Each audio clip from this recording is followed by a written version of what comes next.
Thank you all for coming this morning to our webinar for the Felix Instruments F750 Produce Quality Meter. Today we're going to be talking about applying the technology of the produce quality meter in breeding programs, harvest and post-harvest applications, and packaging innovation, as well as talking about how the F750 works. So let's get right into some introductory stuff.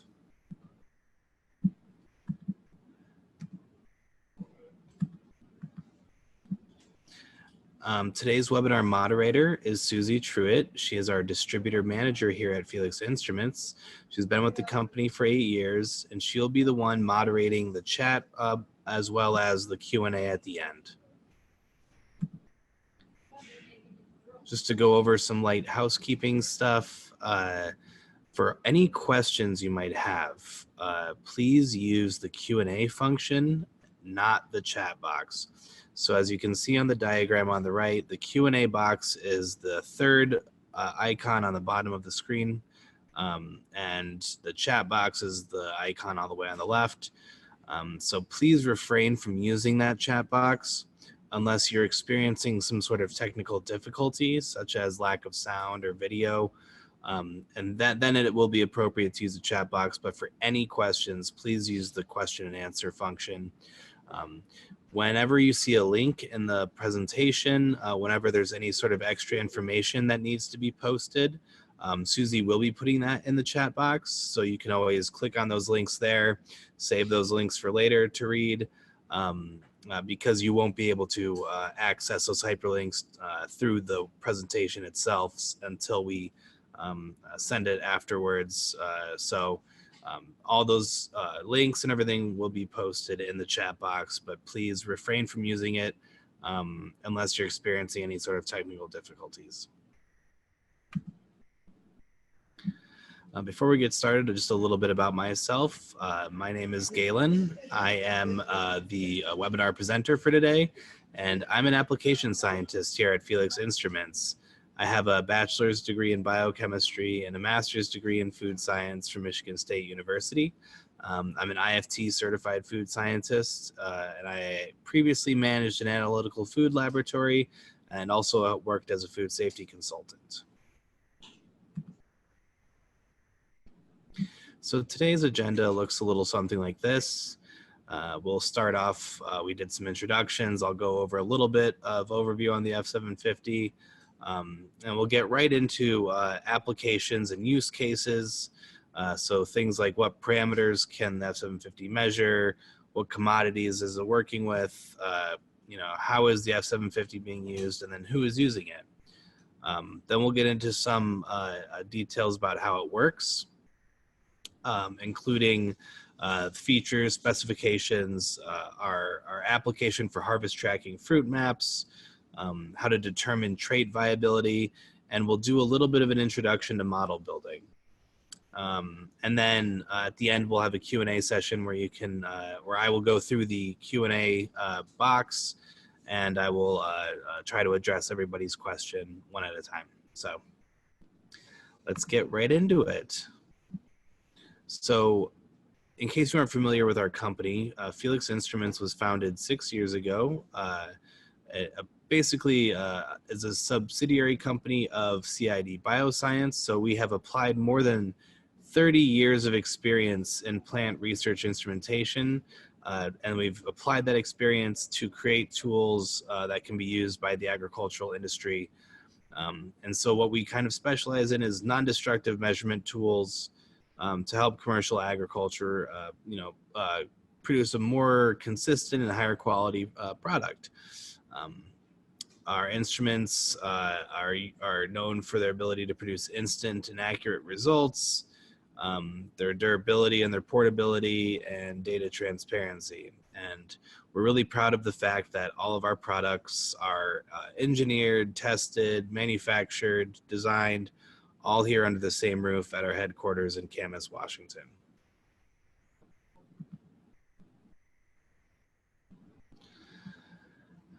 So, and a little bit of an overview.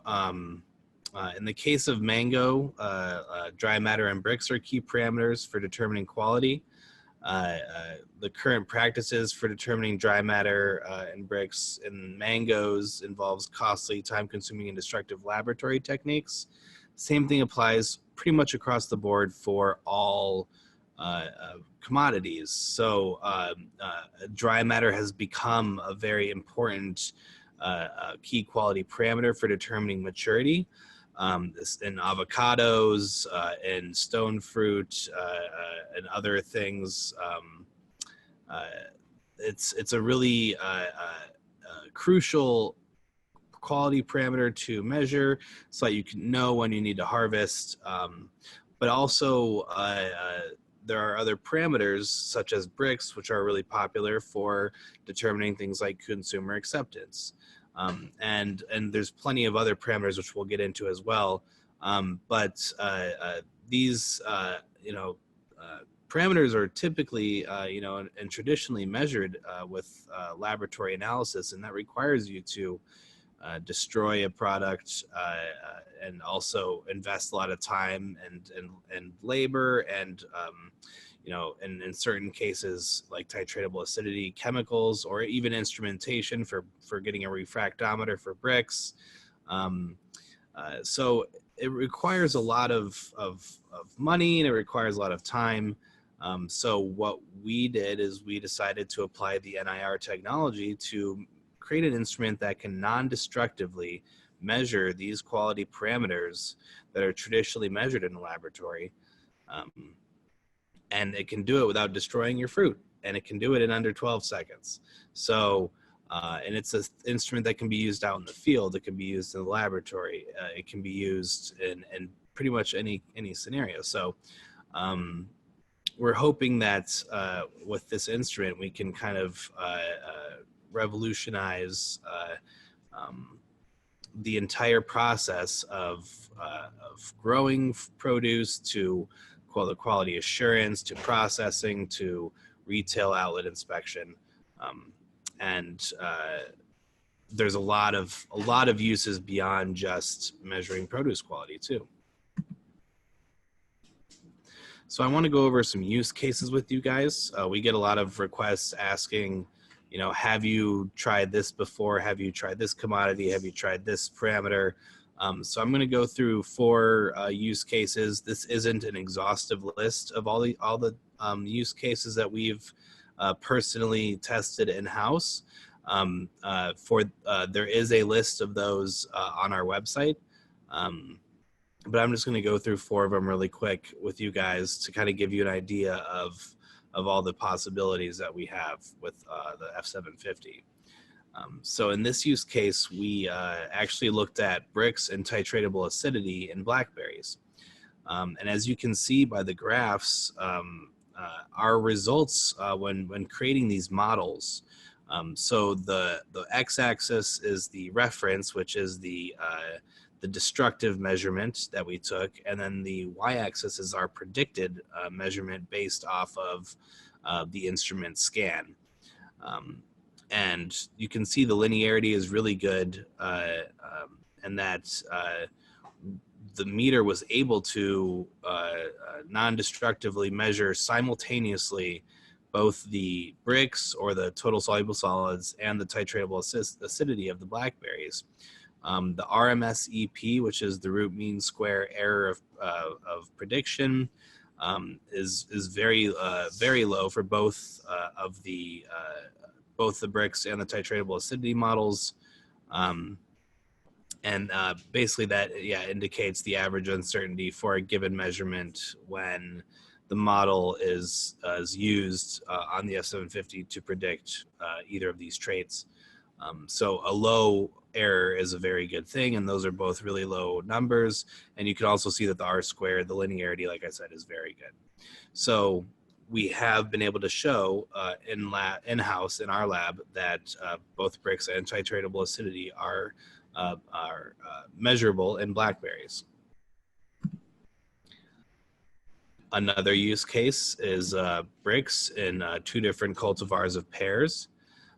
In this case, we did see a strong correlation between the spectral data and the collected reference values. The R squared was about 0.95, which is really strong linearity still. The RMS ECV, which is the root mean square error of cross-validation, was 0.74, which indicates essentially that there's a 0.74 degrees Brix error in any given measurement, which is still very tight. So it really showed that both of these cultivars of pears, when used to create the model, were successful in creating a model that was able to accurately predict the Brix. And there was no real difference in performance when using predicting for either cultivar of pear. So that gives us, hope and promise that, and especially already shown with our current mango models and stuff, that you can create models across that kind of include multiple cultivars or multiple varieties of a single commodity. Another use case for anyone that's interested in citrus, we did a study on Brix and mandarins. Once again, we had a really good R squared linearity of 0.93. The RMS ECV was 0.84 degrees Brix. So essentially, like I explained in the last slide, is that if you were evaluating or trying to predict or mandarin that you knew had a value of 15 degree Brix, the instrument would read anywhere from 14.14 to 15.86 degrees Brix. So this instrument doesn't just work with berries and pears and apples and sort, but citrus also works, even penetrating the rind of the citrus. So. And then kind of miscellaneous applications. So we have a lot of these actually. Some of them more well documented in the past, and then some more recent that have been brought up by current customers. But some that are really cool and interesting are using the F750 to predict lipid content and moisture in fish, different types of fish. So rainbow trout or Atlantic salmon. There have been publications using NIR for these applications. Other cool commodities that I've seen, we have people using it on root vegetables. We have people like onions and potatoes. We have people using it for right now looking at tropical varieties of avocados. There are even applications to go so far as to kind of almost blending the food world into the livestock world, into the medical world. There is people that are using NAR on fecal matter and to look at the diets of foraging animals, and so on and so forth. So really it's only limited, the applications are only limited by the actual wavelength of the spectrometer, the wavelength range of the spectrometer, and what you can make an accurate model for. So really, it's almost up to your imagination what you really want to use it for. So those are just some use cases. Like I said, on our website, we have a lot more for other commodities that we've tested. And obviously, if you personally want to know if something has ever been tried before by us or by another person, you can always reach out to us and we can look that up to see if we have a current customer that is doing the same application as you or not.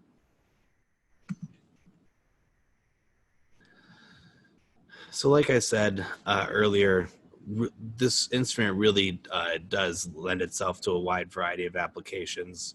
The primary one when we initially, thought of this instrument was to use it for harvest management, on harvest decisions, for growers to be able to predict when they would need to harvest based on the maturity of the fruit.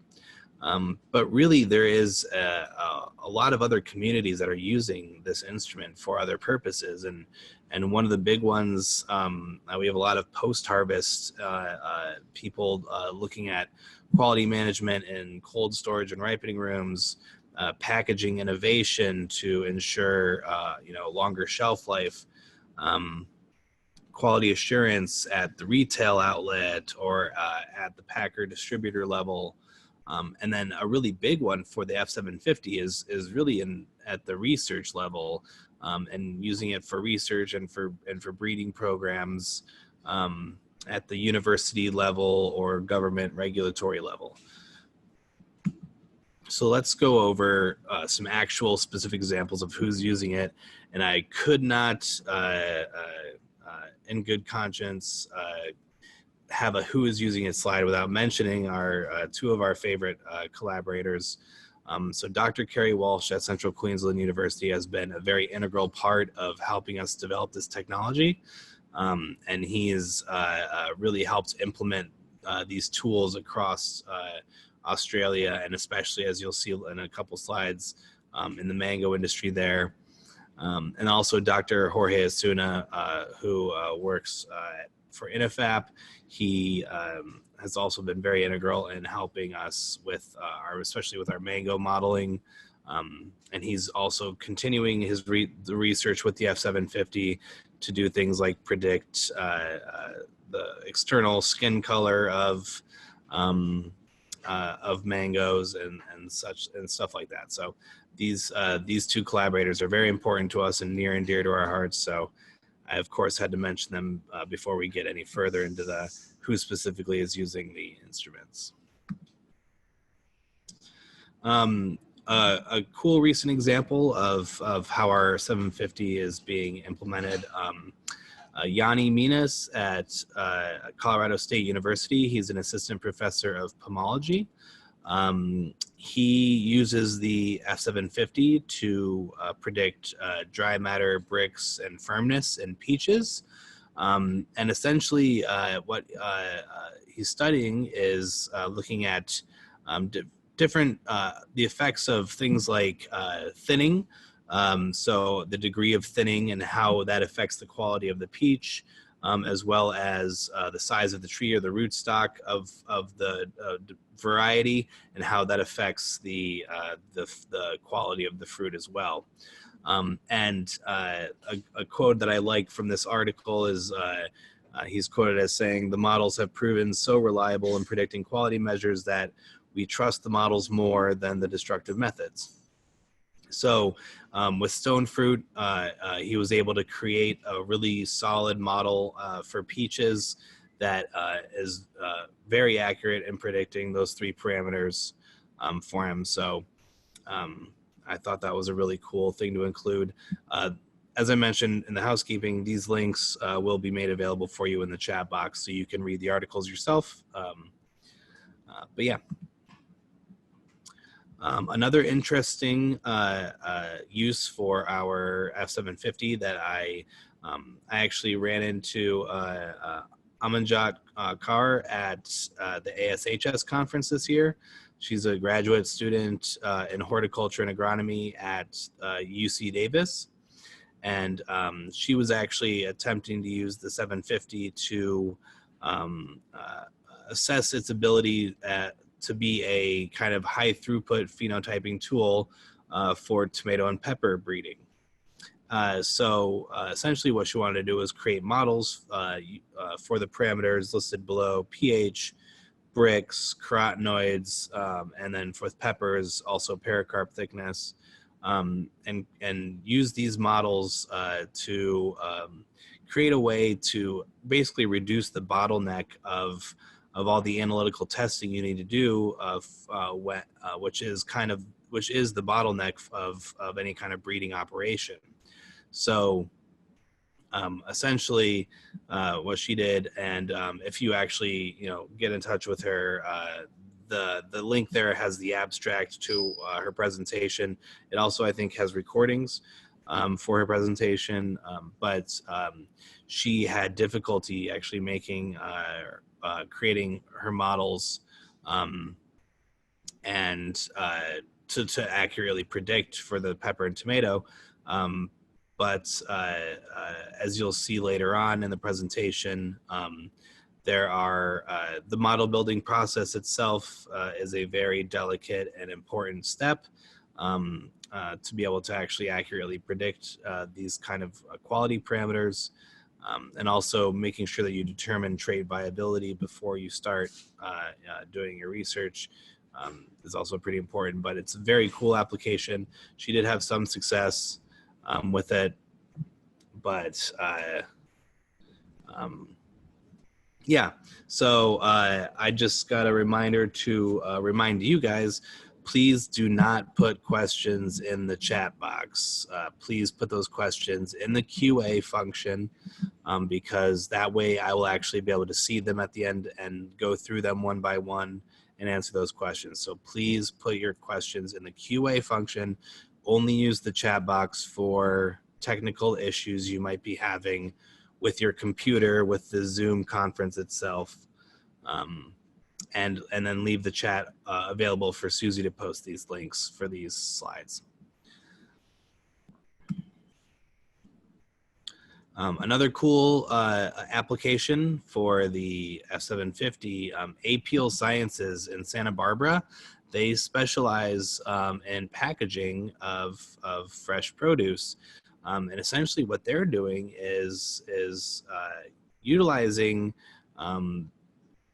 the already existing natural defense of a typical cell membrane, so glycolipids essentially, that and using that to create a sort of external peel for the fruit to keep out, act as an oxygen barrier, but also as a moisture retention tool to keep the fruit fresh for longer. And they use the F750s to assess the quality of their fruit throughout these shelf life studies, which is a very, very cool new technology that I'm very excited about. The plant-based alternative to any sort of wax or other coatings that you could put on your fruit. So if you want to check out Apeel Sciences, that's their website link. They do really cool stuff. Another, as I mentioned earlier when I was talking about Kerry Walsh, another really important application for the 750 is that the Australian Mango Industry Association actually adopted the F750 as their primary technology for harvesters and growers, as well as wholesalers or processors, to measure their fruit maturity and quality.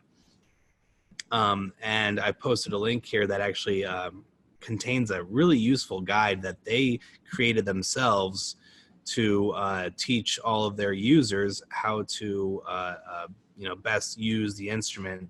And what they do every year is that they always get together and they have a pre-harvest calibration session where they all make sure all the instruments are calibrated and working properly, and then they bring them to the orchard during harvest and utilize those instruments. And that's a really cool adoption of our technology. That was, kind of our original idea and intention when we created the technology. So Kerry Walsh was very instrumental in this, and so we have to thank him. But if you're looking for another source of information on, from a third party that talks about how to use our instruments, this is a very helpful link.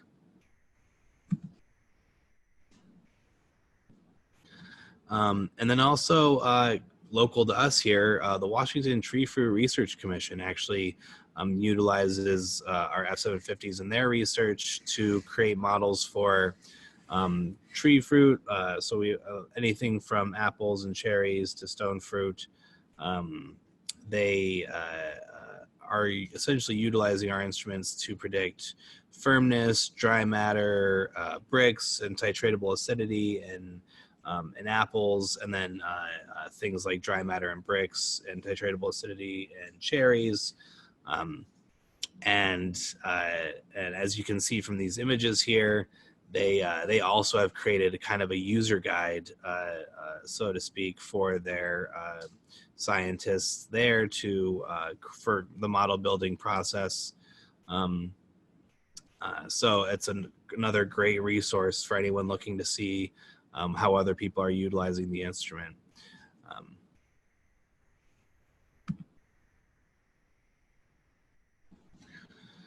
So I hope that kind of gave you a good idea of the wide variety of applications and uses and what commodities it can be used for. So let's kind of get into just a little bit of how the instrument works. This will probably be a review for some of you that might be familiar with it or have attended the 751 webinars, but we'll just kind of make this a little bit more brief, and then we'll get into stuff about determining trait viability and things of that nature. So essentially how the F750 works, the technology is just near infrared spectroscopy. So the lamp inside of the instrument will send light particles into the material to be tested, whether it be produce or fish or fecal matter or whatever it is. It sends the light into the material and it measures the light interactance with the molecules inside in the near infrared spectrum. And so then the spectra that it obtains from that sample measurement is then referenced against the model that was built by the user. So if, say, like for instance, the user built a bricks and titratable acidity model for blackberries, when they scan a blackberry, the spectra is referenced against the model that the user built, and the resulting predictive value for that quality parameter is displayed on the screen. So it's a completely non-destructive way to measure bricks and titratable acidity after the model has been built. Determining trait viability is something that is a oftentimes step that is looked over, and people tend to jump right into trying to create a model without first determining whether or not this is even a trait that is within the spectral range of the instrument. So there's a couple tips we have. This is a document specifically. This link is a document that was created a while ago to help people determine whether or not a compound or a trait is able to be detected within a certain commodity. So to determine the simple yes or no, essentially what you need to do is create a calibration range of a pure sample in a transfection arrangement. So for example, say you want to know if you can measure sucrose. Essentially what you're going to want to do is use a pure sucrose standard or a higher purity sucrose or reagent. So something like not greater than 99 or 99.5% from sigma sucrose in deionized water. And you want to do that at varying concentrations, kind of like a standard curve, going from 0% sucrose all the way to something like 50% sucrose, if that was the range that you were interested in. If whatever you're going to be measuring has a higher range than that, then you want to make sure you use a higher range of sucrose. And then essentially what you're just going to do is you're just going to take scans of each of those liquids, and then when you load them into Model Builder, you'll want to look and see if you can see a rainbow effect over the entire spectral range, or just at least a portion, a large enough portion of the spectral range. So when I say rainbow effect, what I essentially mean is exactly as you might be thinking, but you'll see lines that have varying intensities, but all follow the same kind of pattern. And so if you can see that, then you know that that's a result of you having varying concentrations, and you know that you are able to see that trait. So that's something that you're going to want to do before you start your model building process. Something that we get questions on a lot, especially in regard to things like watermelon, are whether or not the F750 is able to see through that exocarp or that rind and actually get an accurate reading from the flesh. And so that's something you can do on your own as well to test. Is what you want to do is there's multiple ways to go about it. One of the easiest ways, without really us having to think about it too much, is to take a big slice off that includes both flesh and rind, and then start scanning and slowly removing more and more rind until you can finally see light. If you can't see light, then you probably aren't going to be able to see through that rind. But a more, I guess, a more accurate way to go about it, you could essentially take a scan of the intact commodity and then peel that skin or that rind off, and then take a scan of the tissue, and then repeat that for several locations and across several fruit or commodities. And then get the reference value for each of those scans, and then compare and see if there's a rainbow effect of scanning through the skin versus scanning with no skin. And if you see that there is a rainbow effect, then that means that you are likely not seeing through the fruit or the skin, because if you're getting a lower concentration with the scan where you are trying to scan through the skin than you are with the scan with no skin, then you are likely not getting that penetration, the light penetration through the rind into the actual tissue. And then there's multiple other ways to go about this. You can check out that link to our guide on our website. But this is a very, very important step to perform prior to attempting to create a model. So let's get into a really brief kind of introduction / tutorial on model building. I'm not going to get too heavy into it because our next webinar on November 5th will be a model building webinar. I just wanted to kind of go over some important things and kind of give you guys an introduction so that you know you have an idea of what we're talking about going into the next webinar. So every F750 comes preloaded with a series of demo models or demonstration models. These models include things like avocado, apple, cherry, grape, kiwi, mandarin, mango, pear, persimmon, and sultana. And these are just kind of models that demonstrate the wide range of commodities that we are able to successfully test. Now, probably the biggest question, the most confusion that I get when I talk to customers of the F750 is that they believe that these models are models similar to what we have in the F751 series. And that is just not true. These are demonstration models that were only built using a very small sample number. They are not accurate whatsoever. To just start scanning right out of the box, you are not going to get accurate results. We made these demo models just to kind of give people a starting point if that is what the commodity that they wanted to test is. So all of these models that come on the F750 must be tailored prior to you using them. You can't just take the F750 out of the box, select one of those demo models, take a scan, and expect that value to be accurate. That is simply not the case. So when I say tailor the models, that's a simple process that just involves essentially adding more data to the already existing data set in the demo model. This is a quick start guide that kind of explains how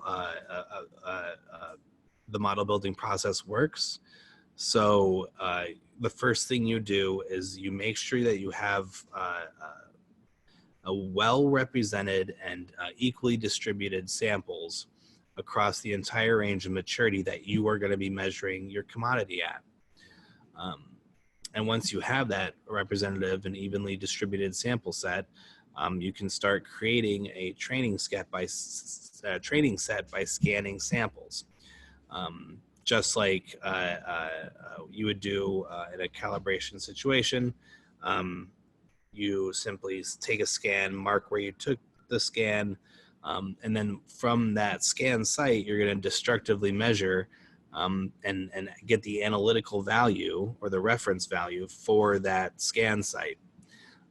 And then once you have that analytical value, you input both the scan data and the reference value, and our model builder software will build the model based on the reference value, basically coordinating to the spectra that was taken from that scan site.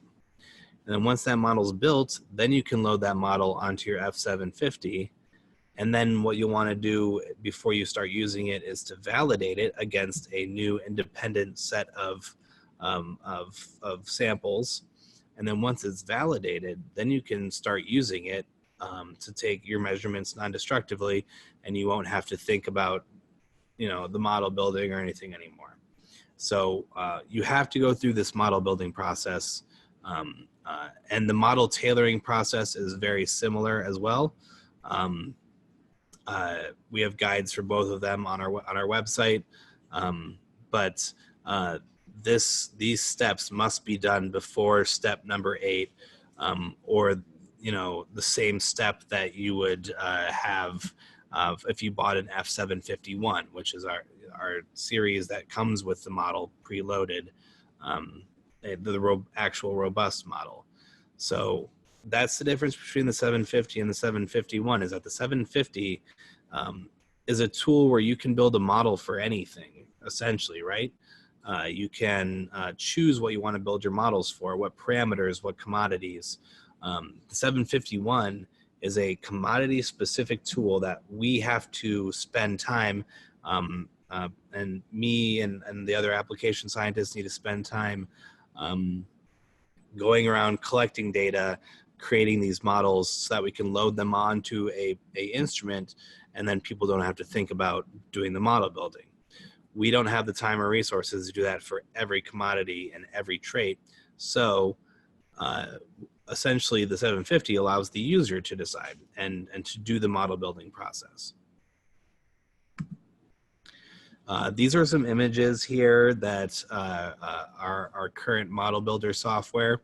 We are going to have an update on the model builder software fairly soon, which will kind of change the whole user experience and user interface.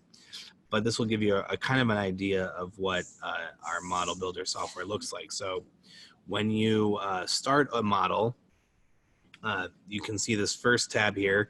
It says training set. So this is going to be all of your spectral data, all the scans you took for all of your samples for your model. When you click the next tab, this is where you'll input all your reference values for the scans you took. And so for this one, for example, there were 2 scans taken from the same location, the same scan site, and so they both correlate to the same analytical value or the reference value of dry matter.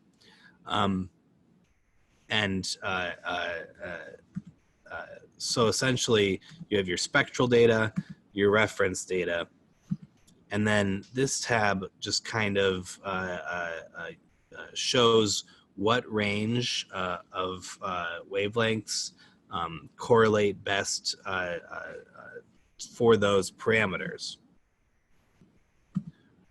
And then the device view tab is where you can kind of customize what shows up on your screen. And we have this as an option because some people prefer to have all of their traits displayed at once. Some people prefer to have certain other things display, like your model prediction error, or things like standard deviation and mean and min and max of recent measurements. So really, we left this kind of open-ended for the customer to just choose what they want displayed on their screen.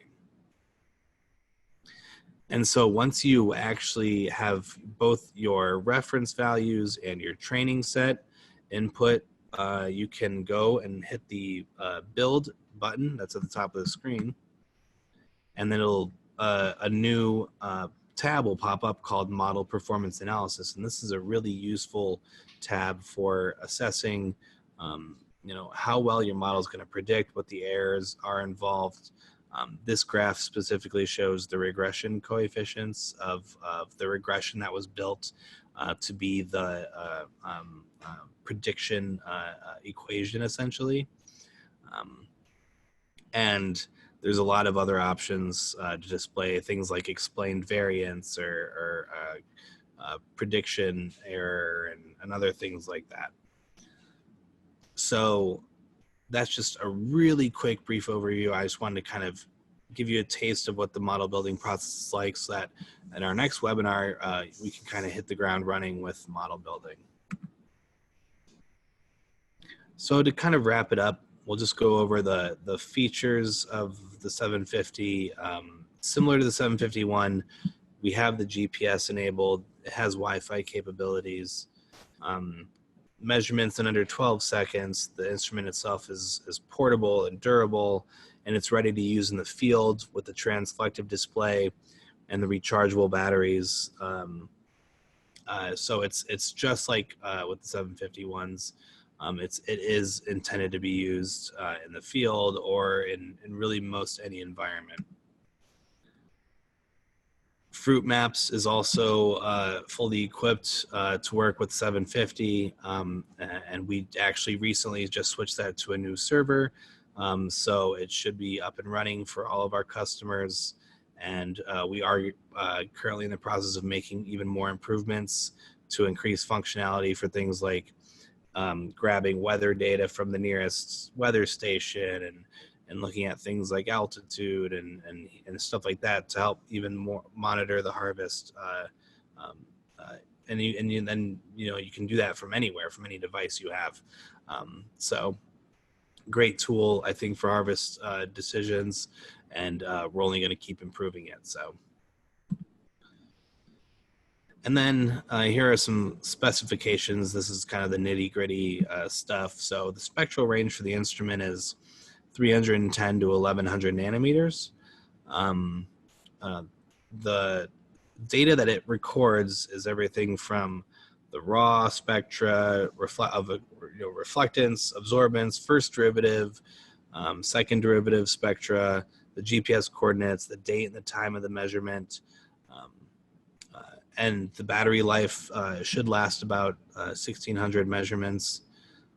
It weighs about a little over a kilogram, and it's still has the heavy duty powder coated aluminum body with the rubber bumpers to help protect it in case of any falls or any kind of shock damage.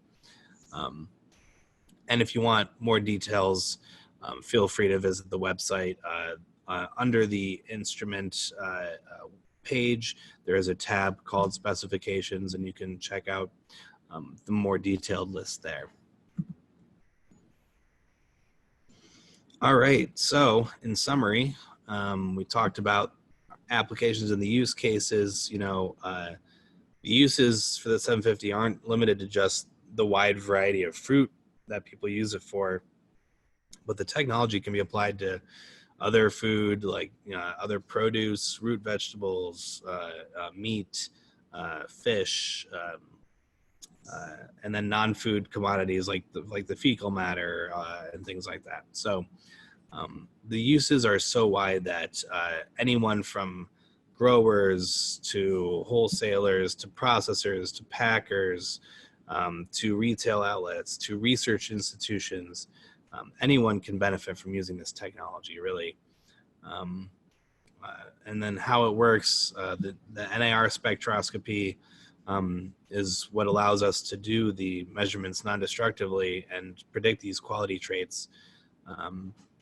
And it's an important, determining the trait viability is a very important step to perform prior to model building. And then the last point I want to make is that we pride ourselves on being open for helping people with support issues, being open to feedback, making sure that our users are satisfied, because satisfied users mean that we're going to have higher quality produce on the market, and that's what everyone wants. So yeah, that's that kind of wraps up all the information for the seminar. I just want to kind of give you guys an idea of what we have in the works right now. The F751 Kiwi Quality Meter will be out hopefully before the end of the year. I've been working on the model as well as our lead engineer. We've been working on making sure that the Kiwi model is working to our specifications. And once it is, we will be able to start producing the Kiwi Quality Meter, which is similar to our F751 Mango or F751 Avo. It's the single commodity meter with the model built in, and it'll assess both dry matter and bricks. The new CI710 leaf spectrometer is also on the horizon, and that's a really cool tool for plant researchers, for educators. It has built in with it hundreds of indices for analytes like chlorophyll and anthocyanins and carotenoids. You have the ability to create your own indices. It takes reflectance, absorbance, and transmittance measurements all at the same time. Gives you live updates on your indice values. It's a really great tool, and we're really excited for it. And then also, as I said earlier, we have a webinar coming up. As I was talking about model building, I mentioned it a couple times, but we will be having a webinar for model building specifically on November 5th. And I really encourage you all to sign up, anyone that has any interest in how we go about the process. We will be having a Q&A session after that as well with our lead engineer for the F750s. He's very experienced in chemometrics and can also answer a lot of more technical questions. I, of course, also will be available to answer questions about the model building then. But it's going to be a good webinar and very educational, I think, for people that are interested in purchasing a 750 but aren't really sure. They aren't experienced with the model building process. They aren't sure how to best go about it. So I highly encourage you guys to sign up for that. The link should be in the chat. So please sign up for that before it fills up. And just really quick before we get to our questions slide, if you guys want to get connected with us, it's the best way for to make sure that any recent developments with our technology, any updates, any cool things we're doing, what conferences we're going to be at, things of that nature. You can follow us on social media. You can always go to our website and look. We post stuff fairly regularly on LinkedIn, and we'll also obviously respond to phone calls or emails as well. So if you want to know where we are, or in the world, if we're at certain conferences, if we're going to be demonstrating or talking at a certain conference, or if you just want to know what the timeline is on our newest release, things like that, just feel free to get connected with us. So last but not least, if you have any questions, please type them into the box now, the Q&A box, not the chat box. And one of my favorite sayings is that there's no such thing as a stupid question. So please ask whatever is on your mind, and don't feel bad if it's something that I already covered. I'm more than happy to reiterate something that I said earlier in the presentation. If you have any sales inquiries, you can use the link to request a quote for the 750. That'll be in the chat.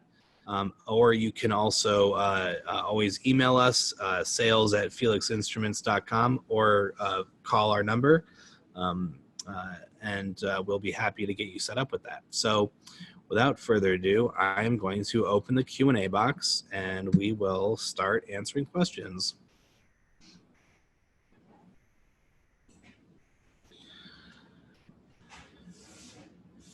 All right.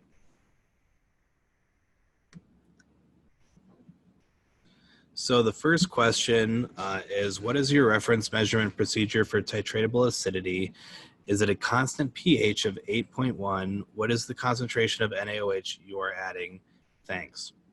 So to answer your question, the titratable acidity studies that were done were before I was with the company, so I am actually not sure what their procedure was for doing the titratable acidity measurement. We have an auto titrator, I know, in the lab, so I'm assuming that they used one of those. But I would assume that that they used a procedure similar to what would be found in AOAC reference methods, so for food commodities. So I would, if you're wondering where to find a good method for doing titratable acidity, I would recommend looking up the AOAC official methods, just to make sure that you're getting as accurate of a result as you can. But personally, I do not know. This study was conducted back in 2017, I believe. So for the blackberries and titratable acidity, I am not 100% sure what their specific procedure was for that, but I would assume it would be similar to the AOAC reference methods. All right, the next question is, hi, I see this is a handheld NIR that is held up to the sample. Do you have accessories or other NIR options? So we have multiple accessories that can come with that you can order with the F750. One of the most important, I think, for people, especially that are measuring small commodities, we have these cones that you can put that essentially minimize any stray light that would be entering the lens, so that you can place your sample on and it will technically cover the entire lens because it is the light's being funneled by that cone. And then, oh, I am mistaken. The cones are actually included with all of your F750 purchases, so you don't even have to ask for them. We'll send them anyways. So that's an accessory that comes with the 750. Other options, we do also have a liquids and powders kit. So that essentially utilizes a cuvette with a thick Teflon backing, and the piece fits over the lens, and then you are able to measure powders or liquids, and that's especially helpful when it's time to look at things like trade viability.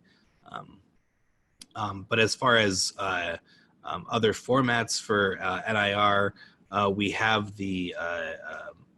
our leaf spectrometer is a slightly different format.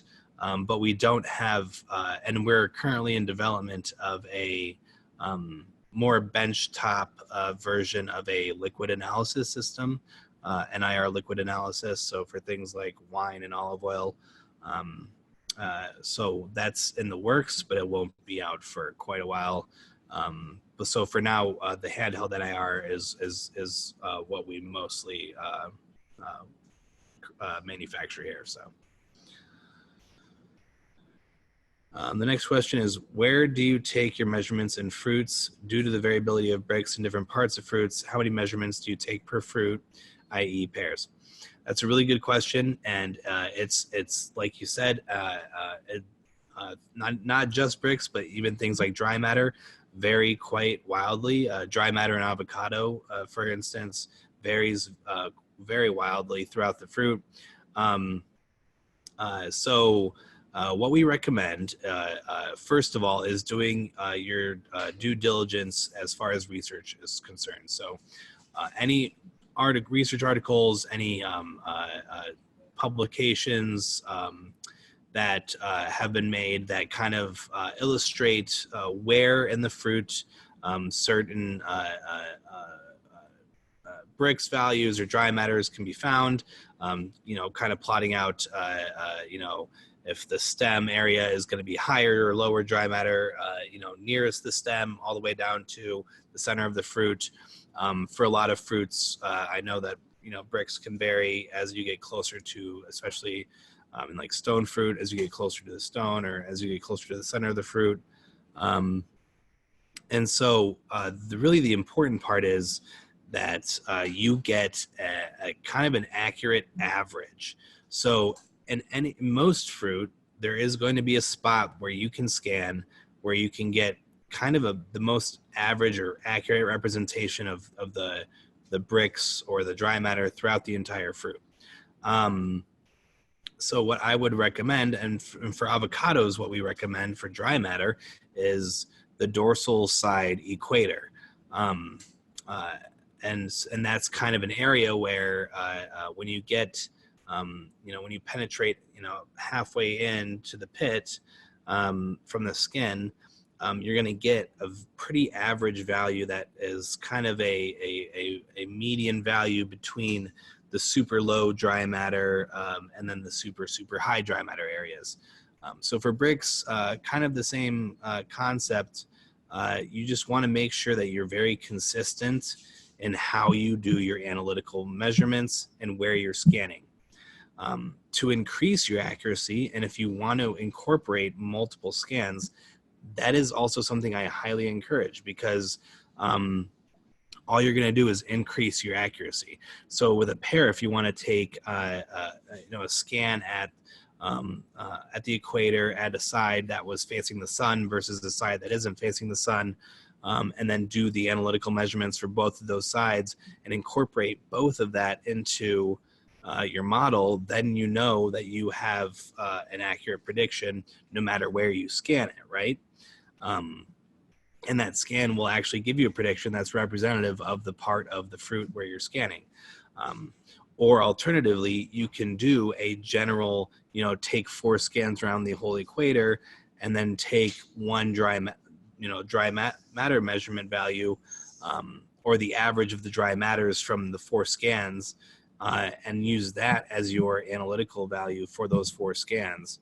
And then you can be sure that no matter where you scan on the fruit, it's going to give you that same average measurement. So really, it's up to you how you want to approach it. But it is something that needs to be taken into account when building models.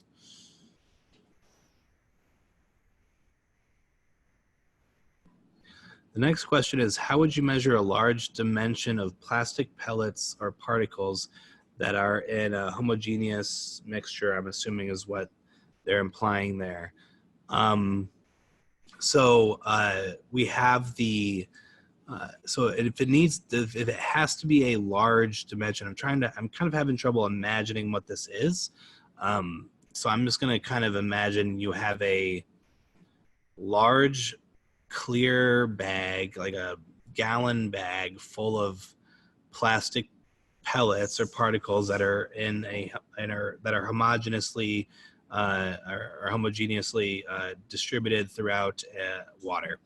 And what you can do is you can just take the instrument and put it up to, if it's a homogeneous mixture, you can put it up to any point of that bag and take your scan, as long as the bag is fully, or the scan location is fully covering the lens. Or you can try to take a subsample of that and utilize our powders and liquids kit and use that. So the next question is how to make a calibration curve for fish.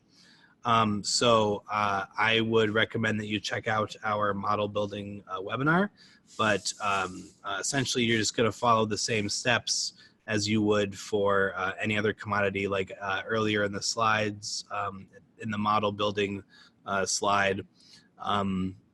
It's the same steps. You're going to want to collect a sample of fish that you know for certain are within the range of what you're going to be measuring. And as far as, something like maturity or age or something like that. And you essentially want to make sure it's representative across the entire the entire distribution. And so you want to then, take your scan, then take your destructive measurement, match up your destructive measurement to your scan, and then from there you will build your model and then validate it. So similar to as any other commodity.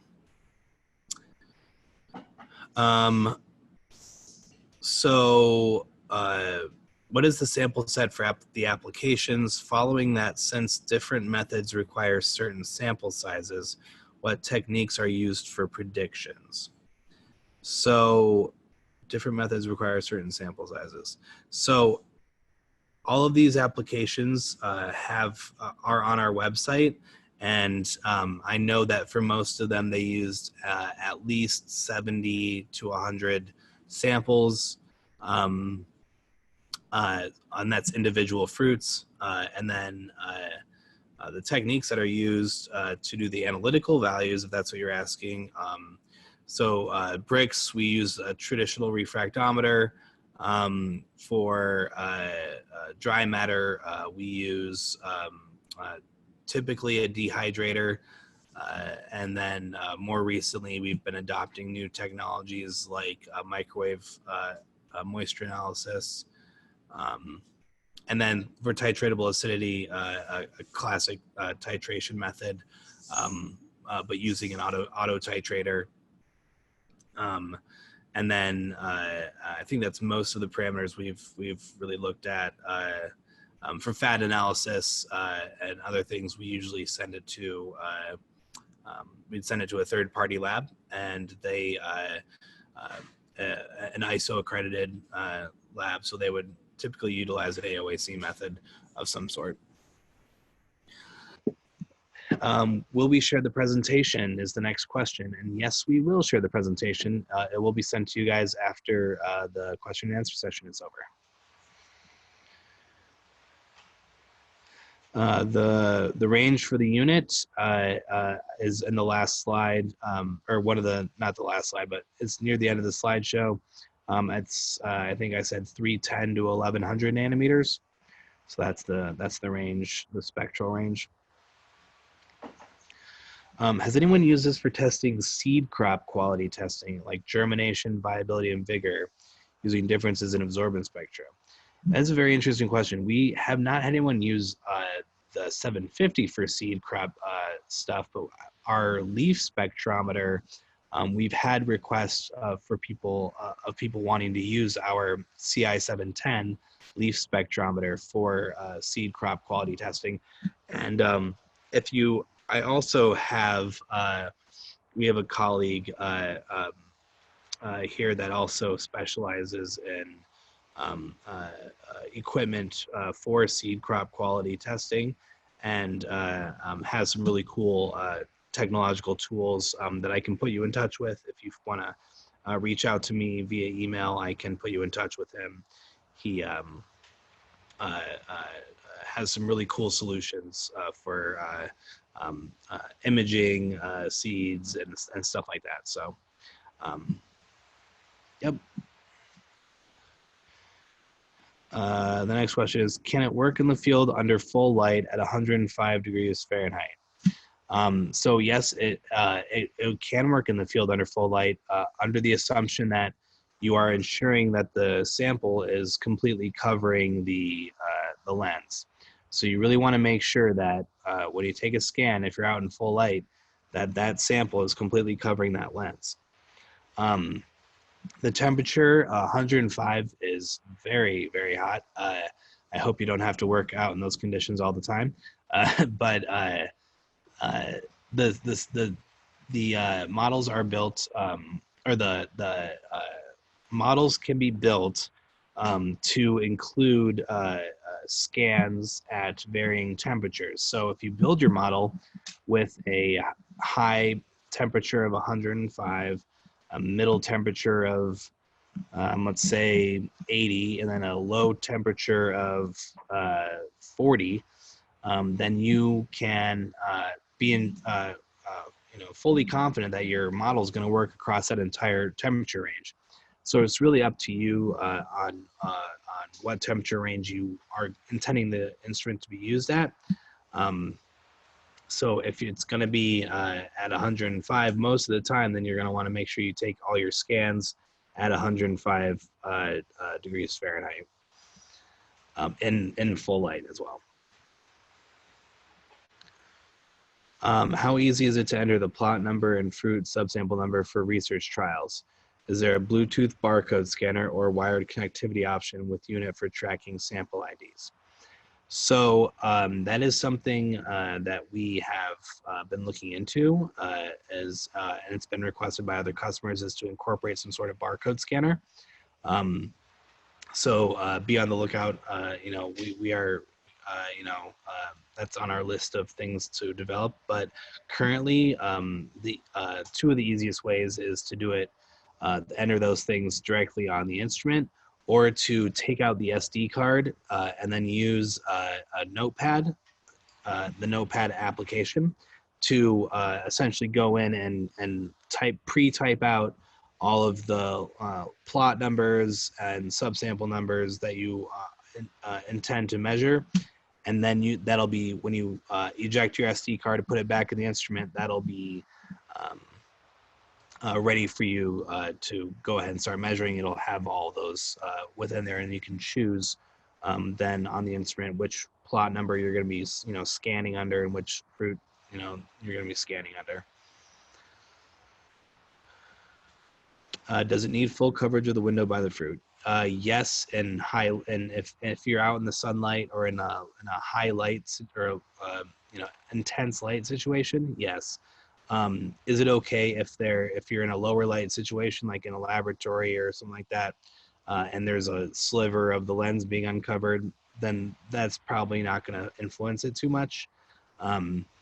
But yes, typically the window needs to be fully covered, the lens needs to be fully covered, and those cones that we provide are a good solution for people that use smaller commodities. Data logging, so was the question, is the next question, and I'm assuming that's just asking how you go about with data transfer and things like that. So there is a couple of options for data transfer. We utilize an SD card within the instrument, so that has wireless capabilities. Well, the instrument has wireless capabilities, so you can either do it over Wi-Fi, or it also does have a Bluetooth option, I believe. But the most efficient way probably is just remove the SD card and put it into a computer and transfer over all of your data. There are other solutions that we have been working on for individualized customers. So that might be something that if you have a kind of a larger scale operation that you need to have that integrated with, that could be a conversation that you have with us and our engineers. But otherwise, yeah, I would recommend the SD card transfer. The next question is, how much reference lab data is needed to build a acceptable calibration curve? This is a very common question that I get, and really, we recommend a minimum of 200 data points. The most important thing is that really there is no maximum, I guess, that you could go. You can continuously add data is what I would recommend over seasons. Just keep on adding more data to the model to make sure that it's fitting the best it can. But really, you also just really need to make sure that the data is fairly evenly distributed across the entire range of maturity, essentially, of your commodity. The next question is, I was wondering if this tool can determine shoulder softness or blotching of the fruits. So we do have some people currently investigating the use of the F750 for things like internal rot and browning and things like that in apples specifically right now. Since we know that we can do internal flesh color, we are pretty confident that that is also a trait that you should be able to do. And since firmness is also a parameter that has been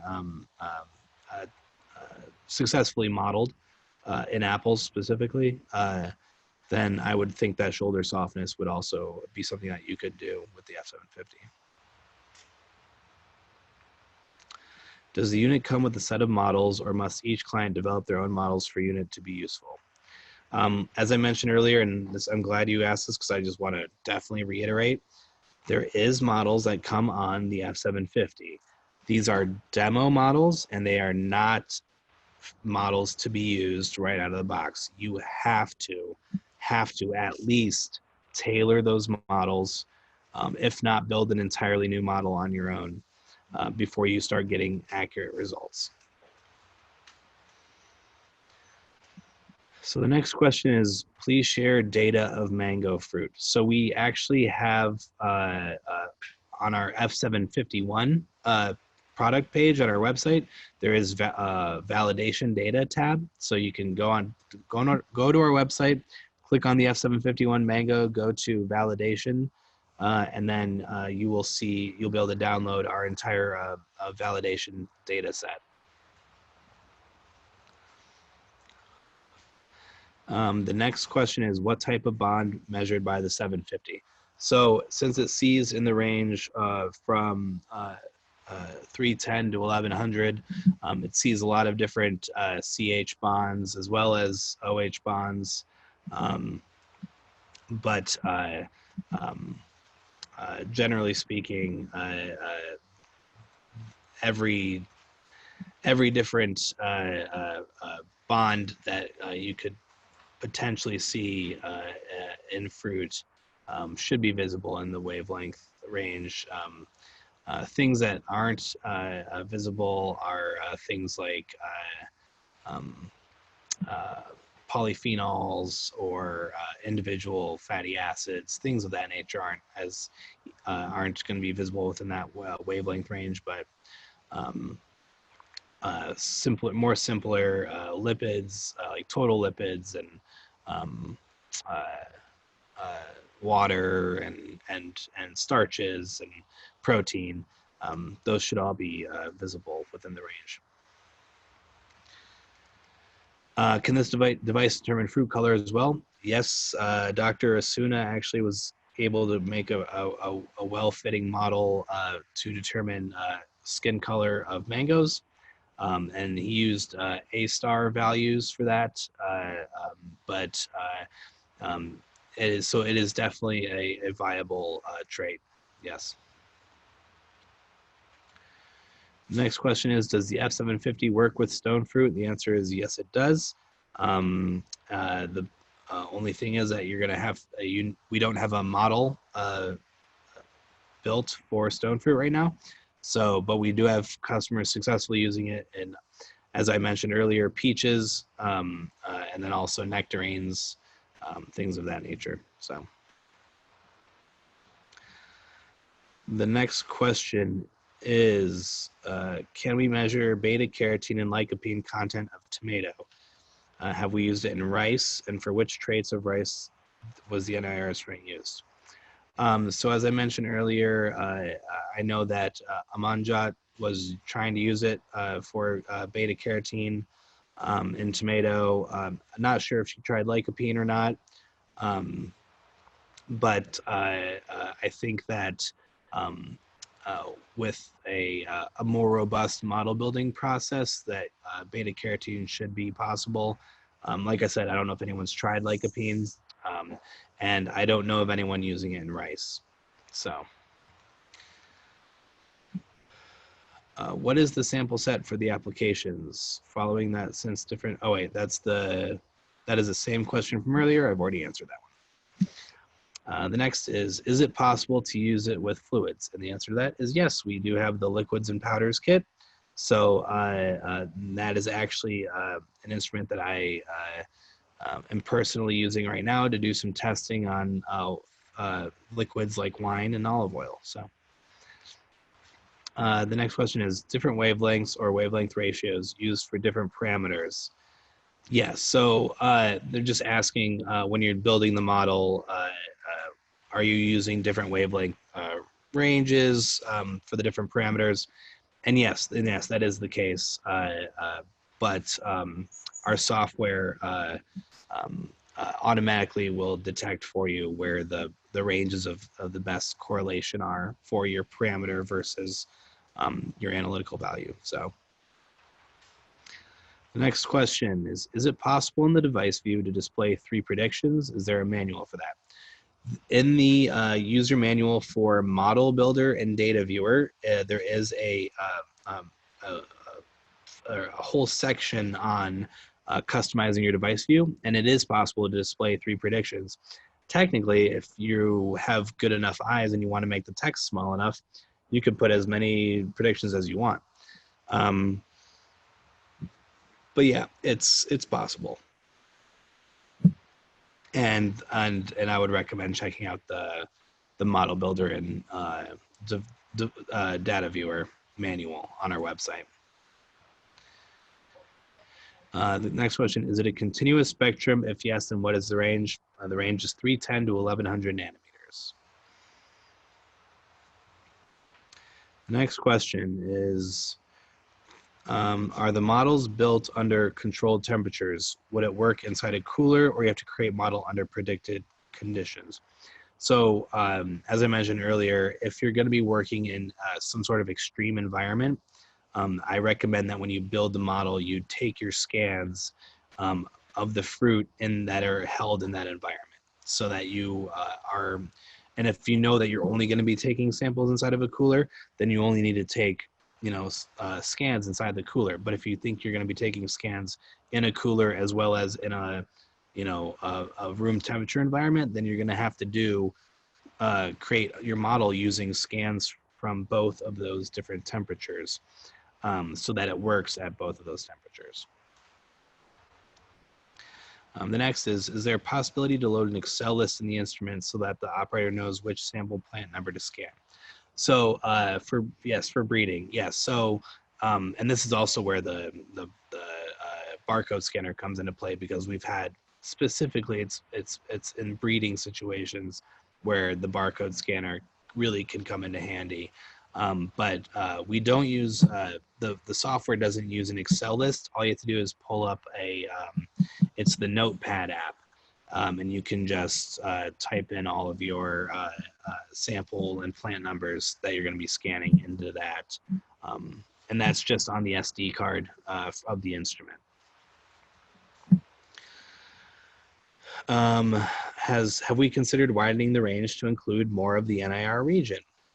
Yes, we have, and actually, I don't want to talk too much about it quite yet because it's very, very early stages of development, but I'm working on more benchtop version of the instrument that will be used for liquid analysis, and it will include a higher range up to into the 2500-ish nanometer range, so we can capture more of the NIR spectrum.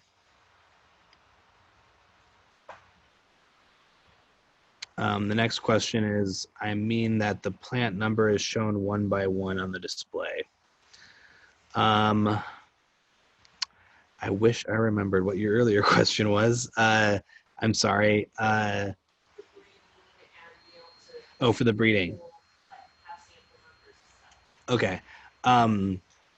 So on the display, it'll show you, you can customize the display to show you what lot, it'll say, you can either create kind of like a organizational tree where you go, this is the plot that I'm on, this is the tree that I'm on, this is the fruit number that I'm on. And you can customize it so that you, every time you take a measurement, it'll increase incrementally by number. And then you'll see which plot you're on, you'll see which tree you're on, you'll see which fruit you're on. So it doesn't have to be limited by just by the plant number. So if you want to view, you can really customize it to view on the screen whatever you need to view, I guess. So the next question is any model building video. So if you tune in on November 5th, we will have demonstrations of that. And we will obviously send that webinar out after we're done. So I would recommend looking into that. We do have that training section. Oh yeah, and we do. I guess we do have an older video on model building. So I was just informed of that. So Susie will put the link in the chat for you guys. The next question is, what reference material is used to validate the spectrometer before use? So we use Teflon, these Teflon, I guess, cylinders, that I guess is the best way to put it.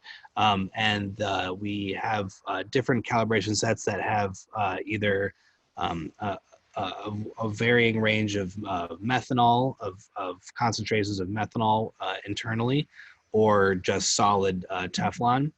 And we use those to ensure that that the spectrometer is working the way we want it to before we start doing putting the models on and calibrating models. The next question is, can we measure lycopene quantity? As I mentioned earlier, I don't know of anyone that's tried it yet, but I know that beta carotene's been tried. So that's something that you would have to do some research on to see if lycopene can be seen in the spectral region of 310 to 1100 nanometers. See if anyone else has done it before. Is it possible to transfer models built on the 750 to another 750, and is there a need to calibrate first? Yes, there is it is definitely possible to transfer models built on one 750 to another 750. We do have a procedure for that, and it does require, because the internal components of each instrument are going to vary ever so slightly, just due to them being electronics. There is going to be some modification that needs to be done. So we have an actual process on our website.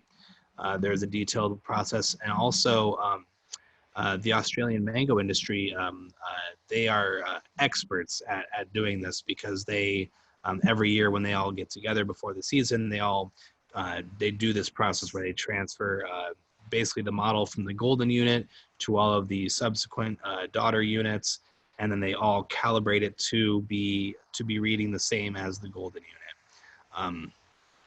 So that you can find on our website, and if you need more help, you can reach out to us. Do you cover UV spectrum 310 nanometer plus also? So, like I said, our wavelength range is 310 up to 1100 nanometers. The next question is, how many measurements are required for a reliable model building? I've already mentioned this, so it's minimum of, we say minimum of 200, but really it's enough, you need enough to be representative of your sample population, evenly distributed throughout maturity, and so that, and you want to make sure you're getting accurate results. So really, the more the better, and also continuously updating your model across harvest seasons is a good idea as well. The next question is, how deep into the fruit do you actually monitor? It depends on the density of the flesh and of the skin of the fruit. Something like kiwi, it penetrates very, very deep, and then in some fruit with thicker rinds, it penetrates approximately a centimeter. But in general, we say that it penetrates at least a centimeter into the fruit. In thick skin citrus fruit, can we differentiate between the peel and the fruit matters?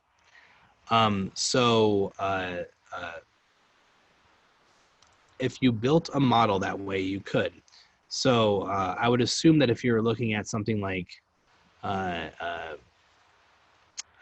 guess, a dry matter of your citrus fruit, you could take a scan of just this. You could peel your fruit, take a scan of the flesh, and then also take a scan of the skin, and then get your analytical dry matter value for both the flesh and the skin, and then you could have some sort of differentiation. But typically what you would do is you would just scan it through the skin, like in the case of mandarins and bricks. You would, since the skin isn't going to contribute anything really to bricks, you scan through the fruit, and then you take the bricks value from that scan site, and so then the model will associate the scan, which includes the skin and the flesh, to be associated with that bricks value of the flesh itself. So if you wanted to be able to differentiate, you'd have to build a model that way. The next question is, on average, how many samples are needed to build up a model? I just answered that one, so we'll move on to the next one. Will the new version of the model builder be able to perform an easier way of validation of independent samples? Yeah, I think that in general, the new model builder is going to be a big hit for everyone, because it's just going to simplify things a lot more, and it will make validation easier for clients to do. And it also is going to make my life easier, as I also do validation of our models. So yes, is the answer to that. Has anyone used the instrument for fat and moisture analysis of olives? So actually, that is what I am working on currently. I have been developing, I'm currently working on developing a tool for fat and moisture analysis in olives, as well as I mentioned, for things like olive oils and olive pumice and wine. But for the olive oil, to determine things like, and olive pumice for polyphenols as well. But the fat and moisture tool, yes, is in development, and hopefully will be a prototype will be ready to go before the next harvest season. Regarding the question about, the next question is regarding the question about 105 degrees Fahrenheit. I was referring to the tolerance and accuracy of the hardware components. Okay, so yeah, so our instruments are designed to withstand up to 50 C. So you should be okay, I think, at 105. I wouldn't recommend leaving it out just to sit and soak in the sun for 12 hours a day. But if you're going to be actually utilizing it and walking around then it should be okay. Does it work in dark conditions? Yes. The answer is yes for that. The next question is, in big fruit with thick peel like watermelon, do you think we can get accurate Brix data? I've actually talked to multiple customers that are wanting to do stuff with watermelon. You'll be hard pressed to find a lamp that's powerful enough to penetrate the rind of a watermelon. The way to get around this is to, as that picture showed earlier in the presentation, is to peel away the rind until you can just barely expose the flesh, and then take a scan from that site. And then you'll be able to, and then once you take your reference values from that scan site, then you should be able to get a pretty accurate model built for Brix and watermelon. Unfortunately, it's destructive slightly, but it will be still an accurate and faster way than the traditional Brix measurement. So we also that was the last question. If anyone else has anything more to ask, please feel free to send us emails. You can email our support. You can email me personally. But I also want to tell you guys about our training tab on our 750 page. So on our website, Susie's going to post a link on the website underneath the 750 product page. There is a tab for training where you can find a lot of information there. And please, some of the links that Susie posted regarding people that are using our instruments, especially the Australian mango industry and also Washington tree fruit, they have really good, essentially SOPs or training, articles about, how to best use the 750 for their applications at least, and that might be helpful to see how other people are using it. But yeah, so thank you guys all for joining us. I really appreciate it. We'll leave this screen up for a little while. If you want to request a quote, just click that link, the tiny URL, or contact us via email or phone. I was really happy to share all this information for you. I hope it was helpful for you guys, and I really look forward to seeing some of you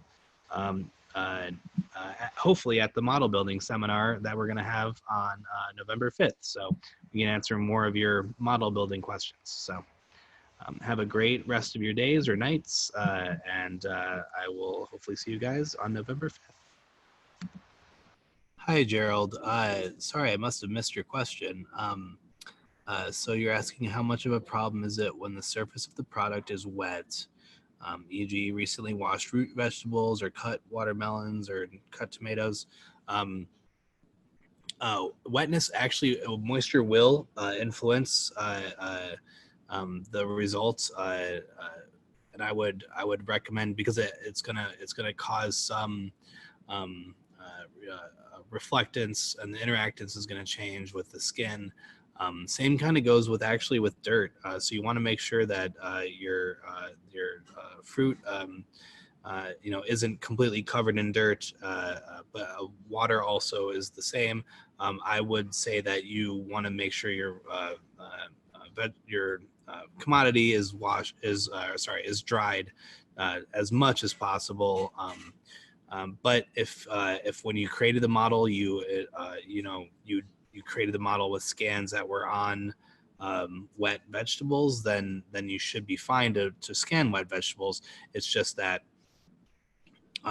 if your model was built with dried produce, then when you go to scan a wet produce, that moisture on the outside is going to interact with the light from the lamp, and it is going to cause some issues with the prediction that comes out. So hopefully that helps answer your question.